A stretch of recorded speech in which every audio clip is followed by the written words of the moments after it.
नमस्कार दोस्तों, आज हम पढ़ने वाले हैं जैनेंद्र कुमार का जीवन परिचय। जी हाँ दोस्तों, जैनेंद्र कुमार का जीवन परिचय। भैया आ गए हैं यूपी बोर्ड है यूपी बोर्ड कक्षा 12 से।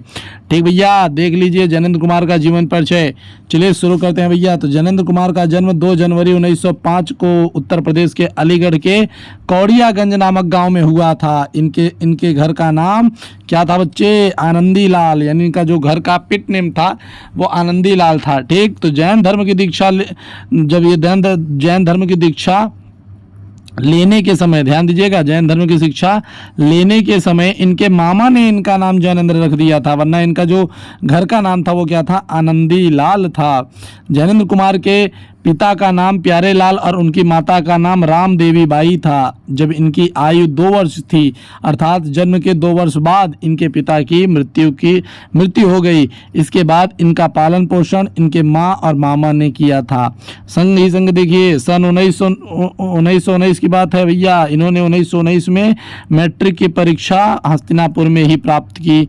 उच्च शिक्षा के लिए काशी विश्वविद्यालय चले गए। सन 1921 में कांग्रेस के असहयोग आंदोलन में भाग भी ले लिया के उद्देश्य से दिल्ली आ गए, जिनसे इनकी पढ़ाई का क्रम टूट पड़ा। ठीक, सन 1921 से 1923 के बीच इन्होंने अपनी माता की सहायता से व्यापार किया। 1923 में यह नागपुर पहुंच गए और वहां राजनीतिक संवाददाता के रूप में कार्य करने लगे। इसी समय इन्हें गिरफ्तार कर लिया गया, यह जहां इन्हें 3 महीने की जेल हो गई। तो सन 1929 में जैनेंद्र कुमार का जो विवाह था वो भगवती देवी के साथ हुआ। 24 दिसंबर सन 1988 को, ध्यान दीजिएगा, 24 दिसंबर सन 1988 को इनका देहवसन भी हो गया। तो इस तरीके से आप जो है जीवन परिचय, इनका जैनेंद्र कुमार का जीवन परिचय डाल के लिख दीजिएगा। उसके बाद आपको हेडिंग डाल देनी है जैनेंद्र कुमार का साहित्यिक परिचय। अगर साहित्यिक परिचय है तो भाई साहित्यिक परिचय भी लिखेंगे हम। तो देखिए इसमें क्या है कि जैनेंद्र जी की साहित्यिक सेवा का क्षेत्र बहुत बड़ा है। इनके मौलिक कथाकार के रूप में पहचान तो है ही, निबंधकार और विचारक के रूप में भी इन्होंने अपनी छवि साहित्य में बनाई है। इनकी साहित्य कला धर्म दर्शन, मनोविज्ञान, समाज, राष्ट्र आदि के विषय पर निबंध रचना है। कभी विषय को सीधे उठा देना तो कभी चर्चा करते हुए विषय पर आना, कभी संदर्भ को प्रस्तुत करके उसके भीतर के विचार सूत्र को निकाल कर आगे बढ़ना, तो कभी पाठकों को आमंत्रित कर उनके साथ बातचीत करते हुए विषय को प्रस्तुत करना इनकी विचार पद्धति की भंगिमाएं हैं। यानी ये बहुत सी कलाओं में निपुण थे और ये किसी भी टॉपिक को उठाते थे तो कभी कभी घुमा के उठाते थे, कभी सीधे उठा देते थे। इन्होंने अपने निबंधों में दर्शन, यहाँ पे ध्यान दीजिएगा, कामा गलती से हो गया है, यहाँ पे ये वाला कॉमा था, ठीक, तो याद रखिएगा।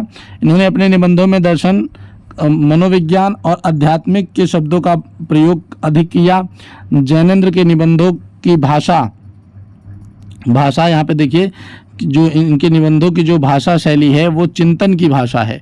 ठीक, यह सोचा हुआ न लिखकर सोचते हुए लिखने के लिए जाने जाते हैं। जैनेंद्र की शैली इनके व्यक्तित्व का ही प्रतिरूप है। ठीक, उसके बाद हिंदी साहित्य के विद्वान के समक्ष जैनेंद्र एक ऐसी उलझन है जो पहले से भी अधिक गूढ़ है। इन्होंने अपने विचारों को व्यक्त करने के लिए विचारात्मक, विवरणात्मक, प्रश्नात्मक, भावात्मक और मनोविश्लेषणात्मक आदि शैलियों का प्रयोग किया। ठीक बच्चों, एकदम आराम से लिखिएगा, ठीक, एकदम प्यार से, कोई दिक्कत नहीं होने वाली।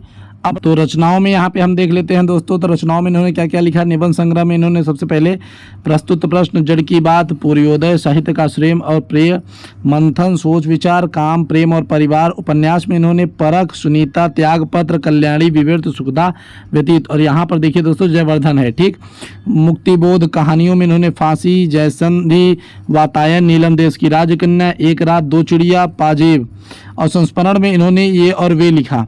ठीक दोस्तों, याद रखिएगा, संस्मरण में ये और वे लिखा, और आदि इन्होंने काफ़ी रचनाएं करी। तो दोस्तों ये रहा हमारा एक छोटा सा, एकदम प्यारा सा जीवन परिचय और साहित्यिक परिचय जैनेंद्र कुमार जी का।